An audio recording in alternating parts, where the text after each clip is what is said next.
Okay, so welcome everybody. Um, this is Readers of the Pack, Authors Speak.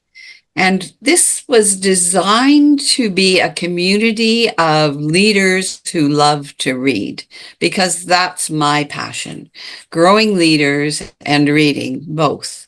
So I'm delighted to be engaged in conversation with our guest today, Urs Koenig, and to have all of you online with us. It's not going to be a formal affair, and I hope that it's free flowing and you're totally engaged. So just to set the stage for our time together, if you're having difficulty with technical issues, which we've had this morning, reach out to my co-pilot, Laura Haynes, for assistance, and she'll just send a note in chat and she'll respond. I will be interviewing our guests for 20 minutes, and then the last 10 minutes of this call, you'll have time to ask your questions, and we'll open it up to the floor. In the interim, if you want to put them in the chat, all's great.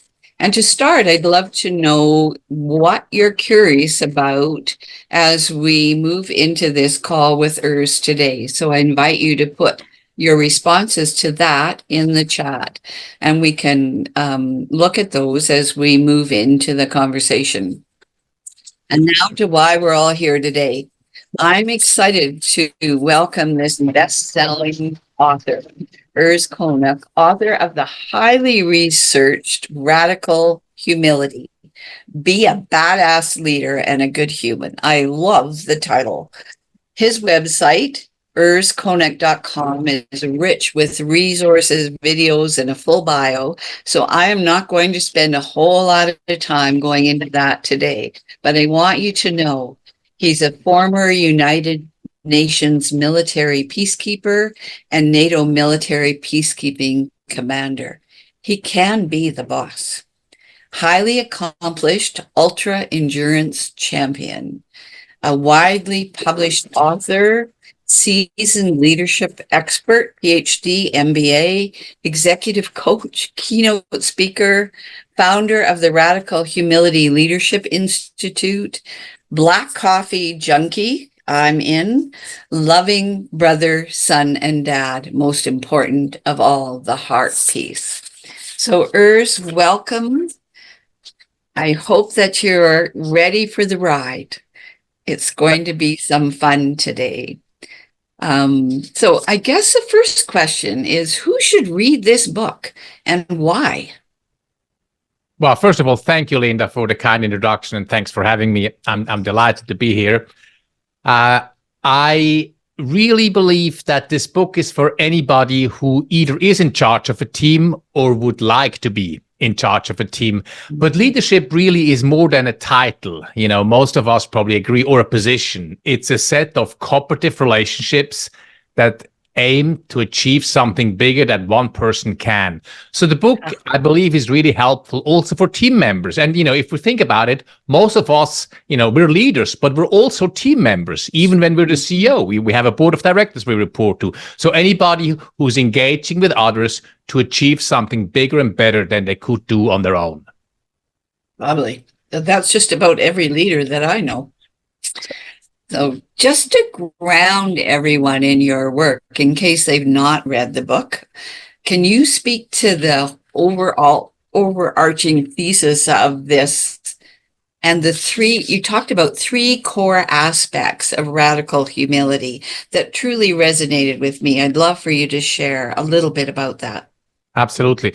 So radical humility really has three legs to the stool. So the first one is, you know, what I call dig deep, or deep self-awareness. So, you know, as Linda, as a coach, I'm a former coach as well, you know, that is very close to our hearts, helping our clients to minimize their blind spots, right? The stuff everybody else knows about us, but we have no clue, right? So increasing our self-awareness, seeing ourselves in line with how others see us. So that's the first part of self-awareness.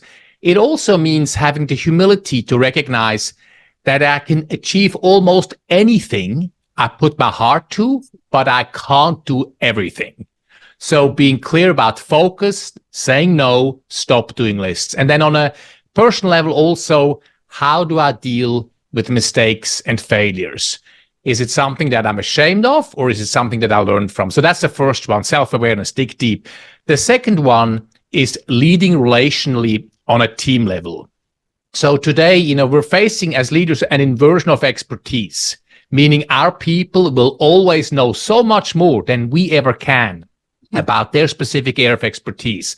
For them to come to us with the data and information we so clearly rely on as their leader, they need to trust us. And the only way they'll do that is if we've built meaningful and collaborative relationships with them. So rather than just lead by content expertise, lead relationally on a team individual level. But also, and that's the third leg of the stool, on an organizational level. So often when we teach leadership skills, we focus on individual leadership excellence, vision, passion, follow through. But to truly turn our teams into high-performing units, we need to take responsibility for the interpersonal dynamics or the culture of our teams, right? We need to take responsibility for how our people interact, the good, the bad, and the ugly. And there I talk about the importance of psychologically safe or a fearless culture. And undergirding all of these three legs is the growth mindset, right? As I said, on a personal level, but also on a team level. When's the last time we had a conversation with our team about how do we deal with failure? How do we deal with mistakes? My best guess would probably be never, right? So having that conversation and embracing that growth mindset, both individually and on a team level. So that's it in a nutshell. It's a lot, I know, but that's it. And so it all makes sense to me. And so the question that still sits with me, though, is one more important than the other? Because from my own experience, that none of the rest can happen if you don't have the self-awareness piece. But what are your thoughts? I argue how it's debatable. I understand exactly what you're saying. A lot of people talk about you need to lead yourself first before you can lead others. And I think, I would agree with that, right? So we need to really have a good sense of self in order to show up as a strong leader. So, that's the order of the book. So you could argue there is a hierarchy there. I wonder. If I make just a quick aside here, often people challenge me, humble leader, like how can you be confident? Will you not just be a pushover? And so my comeback to that actually is you have to be fundamentally confident in yourself. You have to have a strong sense of self to actually humbly invite feedback, for example, from your team, right? Only if I'm fundamentally confident in my strength will I be able to actually ask my team members, what can I do better? Where are my weaknesses? And then hear that feedback and act on it. And it's interesting because I think you said it indirectly just a few minutes ago, that being humble, it has been seen as being weak previously, right? So for years, leaders were taught they needed to be strong, they needed to have the answer, all those things. And that's not a good leader. That's not what motivates them. So interesting. I just love the book, by the way. I now study it. So you speak of 5 shifts from then to now. Right. Can you touch on those 5 shifts and their importance? Absolutely. Try to make this very quick. So the first one is dig deep. I just talked about that. That's the self-awareness, right? The importance of self-awareness. So digging deep. The second shift is tough on results, tender on people. And just to be clear, like for those who haven't read the book, the 5 shifts overlay the 3-legged stool, right? So the next shift is the second one is tough on results, tender on people, right? So the ultimate yin yang of humble leadership.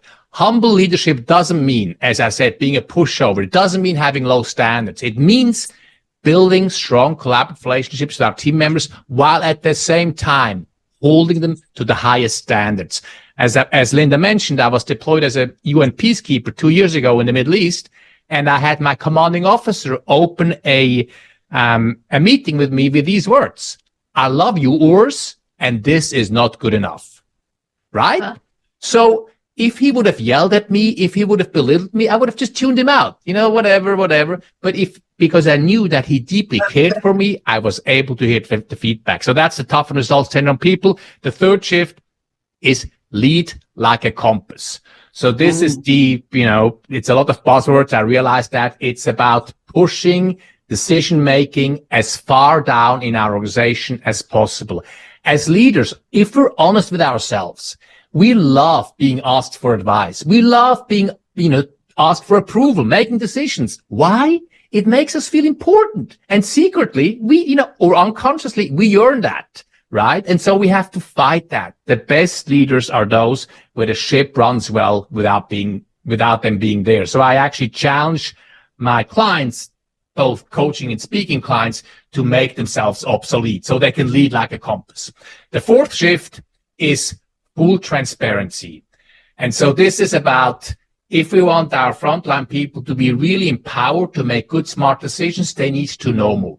They need to know more about our intentions, our reasoning, and our rationale. And the only way they'll know more is if we share more. So I really push us to share much more than we do about our decision-making, our thinking. And for often it's not bad intent, but we just assume they should just know, right? And so you cannot we can go on and on about this, 7 different ways, 150 times until you hear them repeat what you told them back, then you're hurt. But also in full transparency is this notion of showing up with vulnerability. And maybe we can touch on that later, Linda. So vulnerability being the quickest way to build trust, being transparent around my own weaknesses and the stuff I'm working on. And the last shift is the champion of a fearless culture, the psychological safety. So as you can see, the 5 shifts overlay the 3-legged stool. Yeah. And I think all the research tells us now that millennials need exactly this kind of research, right? And it's not going away. It's here to stay.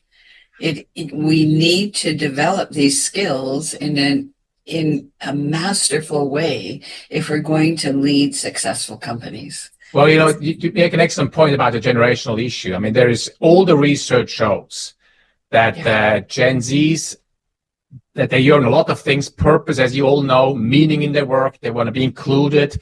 And they want a culture that's built on strong relationships. There was a recent Glassdoor survey stating that, Gen Zs value a strong relationship culture more than money, actually. So, I'm not advocating for humility in leadership because we want to be nice or liked. I advocate for it because it's a business imperative, no question in my mind. Yeah.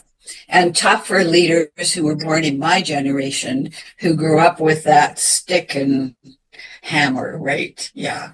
And I worked in construction, so it was particularly crusty with some of them. And this is a hard message for them to embrace, right? Absolutely. And I would quote one example from the military. For those of you who haven't read General McChrystal, Team of Teams, he's of my generation. And he changed. He was one of the first military leaders, to your point, Linda, who of my generation, actually changed his leadership towards a humble leadership, having come up and grown up in a top-down command control culture. It's it's a wonderful read, Team of Teams. It's exciting. And our Department of National Defense here in Canada actually has a coaching program for all of their leaders. And they're doing team coaching as well. So it's pretty exciting to see that change in many environments, right? But that's just one. So you touched on the vulnerability, and in our first conversation, I think you talked about that building trust fast with vulnerability was one of your passions. So tell us more about trust, vulnerability. Yeah, so this is an often misunderstood notion. We think we have to have trust first before we can show up. And when I say vulnerability, I mean appropriate vulnerability. And this is why leadership is a thinking person sport, right? So knowing what is appropriate and what isn't. But, I have a personal example, again, from my peacekeeping mission. During an after-action review in the Middle East, our commanding officer opened the after-action review with these words. She said, "I screwed that up, and I know it." And that then made it safe for all of her direct reports, including me, to own our own mess-ups, all because she went first. Jacinda Ardern, former Prime Minister of New Zealand, tough leader during the Christchurch terrorist attack, tough leader at the onset of the COVID crisis. She opened up with vulnerability what it was like to give birth while holding the highest office in the country. And as we all know, propelled her to rock star status. And I also quote a really fascinating research study in the book, actually, where pairs of complete strangers were brought into a lab and tasked with asking each other and responding to meaningful questions such as, what does love and friendship mean to you? Or if you only had 1 year to live, what would you change? When these participants were asked to rate the level of trust they developed with their partner 45 minutes, they rated the level of trust about as high as the average level of trust they have with people in their lives. Some even rated it as high as the trust they have with their significant other. And I love this. One pair got married. But think about this. 45 minutes of meaningful share, a level of trust that you have with the average people in your life. So the research is crystal clear. If I need to build trust fast, vulnerability, and again, this is a thinking sport, appropriate vulnerability is the quickest way to build trust. And I know I'm getting long here, but one concrete thing we can all do is actually sharing a meaningful personal goal with our team members. That demonstrates that we too are work in progress and we always strive to get better. So yes, I feel very passionate about that topic. Yeah, I'm on the same page around that vulnerability. Just very quickly was leading a team of auditors. This is many years ago, working with them, and I was using Lencioni's exercise where you tell your life story above and below the line. There were tears in the room, a group of white senior leaders who never shared their hearts previously, all of a sudden opened up, and the whole energy changed for that team in that moment, in that one session, couple of hours. It was a powerful exercise. So yeah, vulnerability and trust. So we're at 20 minutes. I still have many questions, but I suspect there are some coming from the audience. So I'm putting it out to everybody I can't see everybody. I hope you can see everybody, Laura. I can. So just stick up your hand or use the little thing on the, whatever you call it, the react piece. We have no questions in the chat, Linda, right now. No questions in the chat? Mm-hmm. Nobody has a question. I'm happy to continue. Yeah, continue. I think we have a question, actually. Oh, Barb. Okay. I'm sorry that I missed the first part of your session, yours, but it's just so interesting to me that the title of your book starts with the word humility, because that is one of the things that I think Canadians suffer from. Okay. Tell me more, Barbara. Tell me more about that.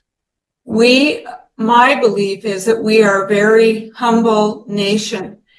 And in my work as a executive resume writer, people are so uncomfortable talking about their skills and their talents and so on. So it's just so interesting to me that you're speaking to a group of Canadians who by nature, often, I'll say, are very humble. Yeah, so I live in the States. I'm Swiss, right? So, and I lived in Australia for a long time. So I think based on my many exchanges with Canadians, of course, this is a stereotype, compared to the US for sure. But I want to actually point to one thing. I make the whole argument in the book that humility doesn't mean that you can't be confident. You can be ambitious, you can be charismatic, you can shoot for the star, and you can still show up with humility. I mean, as I quote many examples in the book, think about the CEO of Microsoft, Satya Nadella, like how he transformed Microsoft from top-down command control, Steve Ballmer, to what it is now. based on his own values. Curiosity, humility, a growth mindset is actually part of the curriculum at the Microsoft, as probably many of you know, like to actually learn that. And nobody would say that Nadella is a pushover, but he's deeply humble. And so it's not that if we're humble, that we're, as I said, an emotional doormat or a pushover. Absolutely not. So that's, but it's an interesting point to bring up. Yes. Linda, I have a question from the chat from Kristen C. And the question is, what organizational systems, structures most impede humility? What organizational structures and systems? That's a good question. That's a really good question. Stumped him, Kristen. Yes. So, what immediately comes to mind is a very hierarchical structure. I'm actually, honestly, I'm with all humility, I'm not sure I have a great response to that off the top of my head. Actually, maybe somebody else does.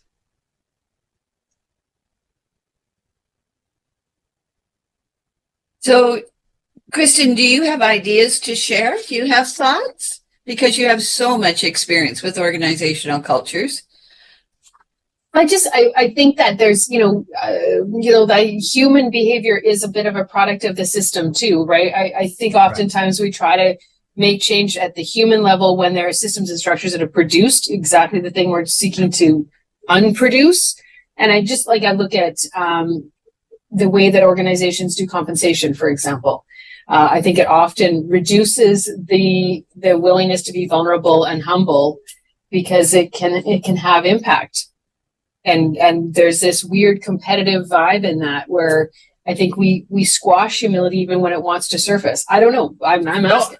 I think it's a great point. I mean, the organizations that I've seen actually really implement like humble leadership on the organizational level are those that reward, like in the performance reviews, including compensation, humble behaviors. So that's one thing that comes to mind. The other piece, and it sounds like you have a ton of experience sort of with the systems thinking. I would challenge us though to, throw up our hands and say, well, I'm in a top-down command control culture. I can't do anything, right? And so, based on Amy Edmondson's work, we can always create a small pocket of excellence with our immediate team, no matter what those around us are doing. But I think you're right. If we're thinking very high level and from an organizational point of view, we need to reward those behaviors, of course, that we want to see. And if they're not rewarded, then we can do our pockets, but we won't have systematic change. I think culture also. Daryl? Yeah. Yes. Thank you. I think culture also comes into it. I worked in a culture one time where the manager, whenever there was an issue, he'd go, well, someone's losing their job over this. Now, what happened? And, when you start out like that, nobody's going to have humility. Everyone, you have a whole situation of everyone trying to cover their tush. And it's the absolute opposite of what you are trying to encourage and the worst possible situation to work under. Yeah, I mean, that's exactly the opposite of a psychologically safe culture, right? What you're describing. Yeah, absolutely. I mean, and then, let's be real and pragmatic, right? We can write all the books we want. We can do all the coaching in the world, right? But if we're in the situation, like, let's be real, we can try to, shift as much as we can, but maybe we come to a point where we say, this is just not for us, right? And then we need to look for a different position. Mm-hmm. Mm-hmm. Matt, we have time for one more. Oh, wow. Look at me sneaking. Thank you very much. Urs, great book. Thank you so much for writing it. The point about vulnerability is wonderful. I find that some people take vulnerability as I should share everything, and that overshare can create fear, uncertainty in your team. And I'm wondering, what are your thoughts on finding the balance between vulnerability and sharing or not sharing too much? Well, so yeah, so are you talking on a personal level or like organizational information that shouldn't be shared, or both? It could be both. Yeah. I'm not having the great answer, Matt. I tell you, it's a thinking person sport, right? So, but it's a dance, right? So this is how I build relationships as well. It's revealing a bit, seeing what comes back, and then mirroring, right? So all the relationships we have, all of them, personal and in our business, are dances. And so, there's some people, of course, who, wear their heart on their sleeves. Like, they actually need to be told to share less, right? And because it can make the other person actually feel really uncomfortable. So this comes back to the self-awareness. So I do think, if I have to sort of, give advice overall as a business community in the Western world, we can lean towards a bit more vulnerability. The people who share too much are still, in my experience at least, the exception. So as a society, move a bit that way, but certainly there's outliers who need to be told otherwise. And then, by the way, it's our job as leaders to actually hold them accountable to that and call them on that. And that is hard and uncomfortable, those who overshare. But we need to do that. It's our responsibility as leaders. Coming back to, we need to take responsibility for everything that happens in our team, the good, the bad, and the ugly. It's a great question. Thank you, Matt. I would take that a step further and say, I think as a leader, we need to ask ourselves the question, is it relevant to the conversation? How will it serve the situation and the individual? And if we ask that question, we might zip our lips some of the time, right? Or we might share more in any situation. So thank you, everyone. The time has just flown by, as usual. I have one question for Urs that I have to ask before we close, and that is, what excites you about what's ahead for your career, for you? For me? And the work you do. I am actually transitioning my business into a truly purpose-driven business where I donate all of my speaking proceeds and book royalties to causes that I care about, including some NGOs in the Ukraine. So, and some NGOs in Africa that prevent child soldiers. So I'm in the process of, setting up the systems and the structures behind the scenes and whatnot. So on a professional level, I'm super excited about that. On a personal level, my son's high school graduation in June. I can't wait. That's fantastic. As a mother of two sons, I can relate to that. Yeah. So thank you for your generosity today in sharing all your wisdom and a whole lot of content from the book. But obviously you need to read it to get the full value. So I invite everybody on the call to go to your website, and we're going to share the PowerPoint with you via email or LinkedIn, Eventbrite, however you registered. If you want to put your email in the chat, we can do that sooner than later, but we'll figure that out and get it to you. There's just a ton of information online, and so we want you to post your thoughts on this conversation on LinkedIn. We are loving building this community of leaders who are readers through LinkedIn, through Authors Speak, and developing our own leadership learning labs. We are having a great time. And so talk about your experience on this call so that more people join us later. And it is worth the author's time to be here and have an impact. So thank you for joining us today. Thank you for your questions, your contribution. If you have any questions, Linda at Accountability by Design. We just launched our Readers of the Pack website. So if you want to have a look at that after the call, go ahead. And otherwise, I think we're at time. So thank you for today. And thank you, Urs, for my heart. Thanks for having me. Thank Appreciate you, it a lot. Urs. Thank So you. enlightening.